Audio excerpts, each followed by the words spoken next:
Have you ever felt exhausted trying to make people see things your way, get others to treat you better, or change behaviors that drive you crazy? Maybe you've bent over backwards to earn respect at work, convinced someone to stay in your life, or tied yourself in knots trying to fix friends, family, or coworkers. What if the real secret to more peace, power, and fulfillment wasn't holding tighter but learning to let go and letting people be who they are? Welcome to the Let Them Theory, a mindset revolution that's helping millions across the world break free from stress, anxiety, and the struggle to control others. Welcome back to our channel, Being and Beyond. Today we're unpacking Mel Robbins' The Let Them Theory, exploring a deceptively simple but truly transformational tool for life, relationships, and well-being.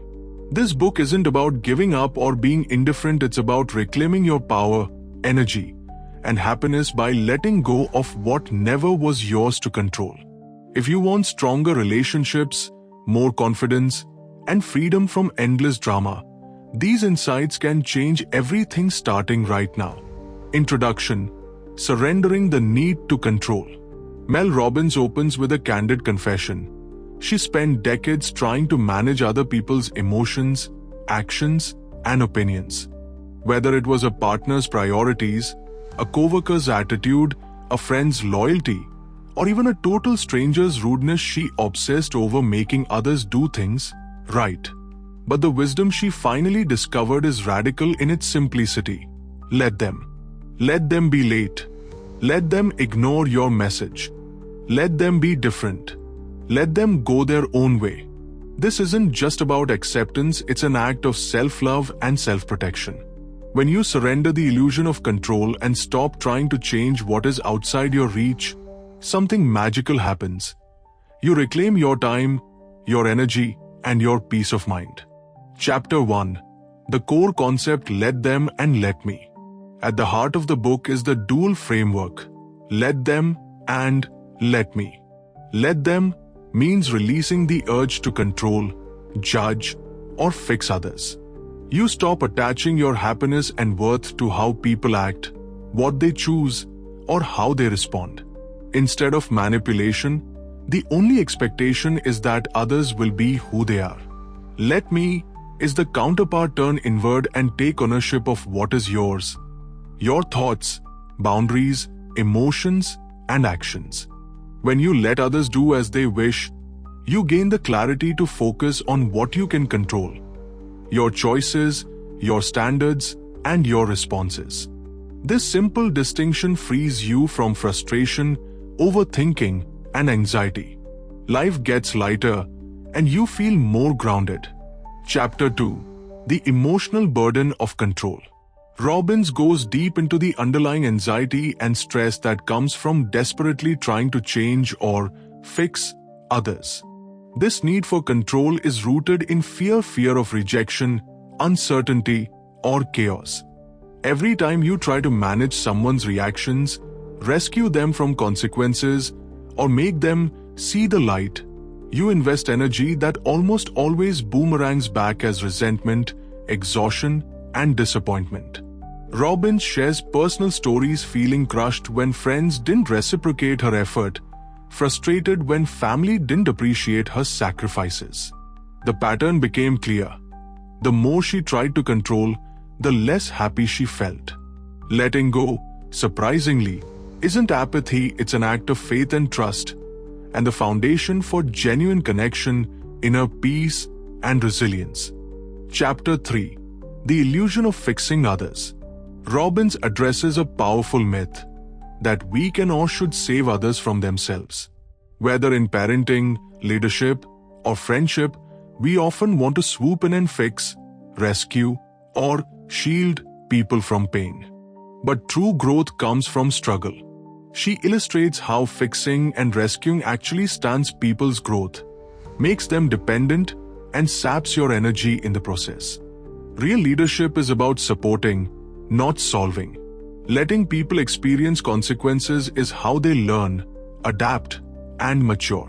Through vivid anecdotes including her reflections as a mother and team leader, Robbins shows how stepping back, allowing discomfort, and letting people figure it out creates stronger, wiser, and more capable relationships.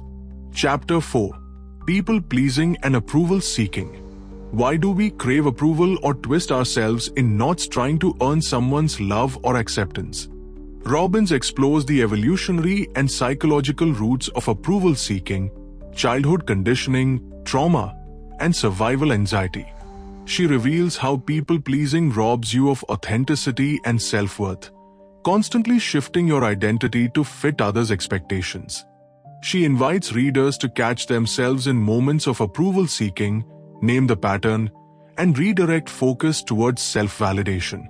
The more you chase validation, the weaker you feel. The more you practice, let them, the more confident, grounded, and free you become. The transformation: stop working for others' affection. If someone ghosts you, let them. If a colleague dismisses you, let them.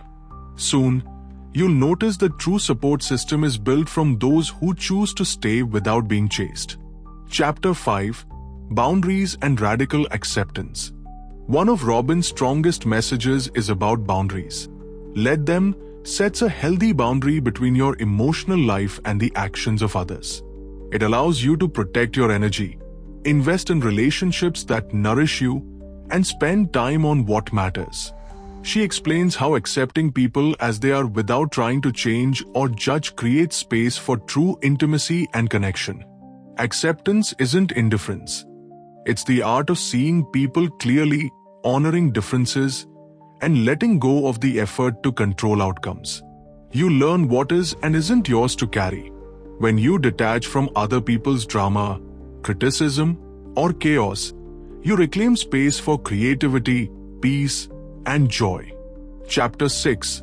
Let them at work. How does this theory play out professionally? Robbins gives nuanced guidance for leaders, team members, and entrepreneurs. Instead of micromanaging, she advises setting clear expectations, empowering autonomy, and letting people own success or learn through failure. You don't rescue or nag, you support, coach, and trust. Robbins shares case studies, trusting teammates, accepting setbacks, and letting employees find their footing, sometimes leading to fresh innovation and genuine growth. Control kills initiative. Letting people find their way unlocks engagement and results. Chapter 7.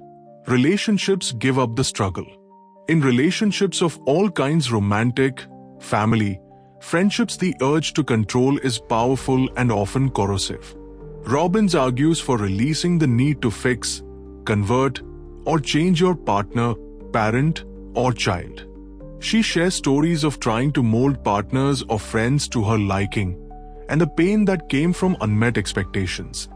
The real breakthrough came with acceptance, celebrating differences, letting go of expectations, and focusing on her own choices and standards. When you let go of control, you create the conditions for mutual respect, growth, and authentic connection. Sometimes, this means letting people leave, knowing it's better for both. Chapter 8. Differentiating feedback from limiting opinions. Robbins dives into how to process feedback. Not all criticism or opinion should be weighted equally.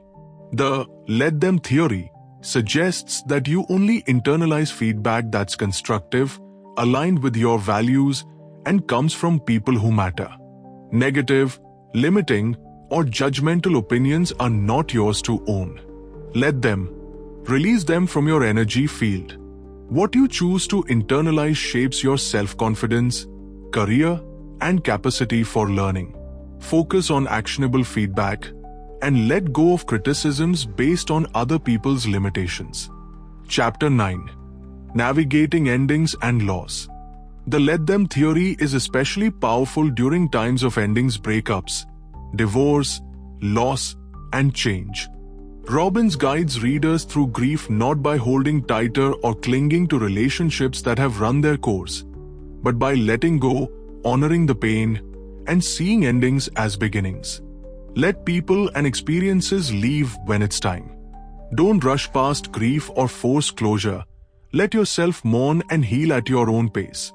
This is how the next chapter of life begins. Not defined by loss, but by growth, strength, and self-discovery. Chapter 10. The 3-step process to letting go. At the heart of the book is a practical 3-step method for breaking free from approval-seeking, people-pleasing, and control. Notice, catch yourself in moments of approval-seeking or control. Name, label the pattern without judgment. Redirect focus on your own thoughts, feelings, and the actions truly within your control. Practice these daily. Over time, your confidence, clarity, and relationships transform. Chapter 11. Self-worth, authenticity, and personal power. Robbins closes with a manifesto of self-worth. When you let others do as they please and anchor your sense of self in your choices, values, and inner truth, your confidence soars. Authenticity replaces fear. Personal power replaces anxiety. The right people, jobs, and opportunities will find you not because you chased or controlled, but because you stood firm in your truth. Conclusion. Let them and let me a new path forward. Mel Robbins' Let Them theory isn't about giving up, it's about letting go of what holds you back. It is a mindset of radical self-responsibility, healthy boundaries, and faith in your own inner wisdom. By letting others be, you allow life to unfold, relationships to evolve, and your own power to surface. Remember, the more you let go, the more you grow. People will do what they do. Your peace is found in what you choose to do for yourself. Practice let them, honor let me, and step boldly into a life of freedom, confidence, and unshakable self-love.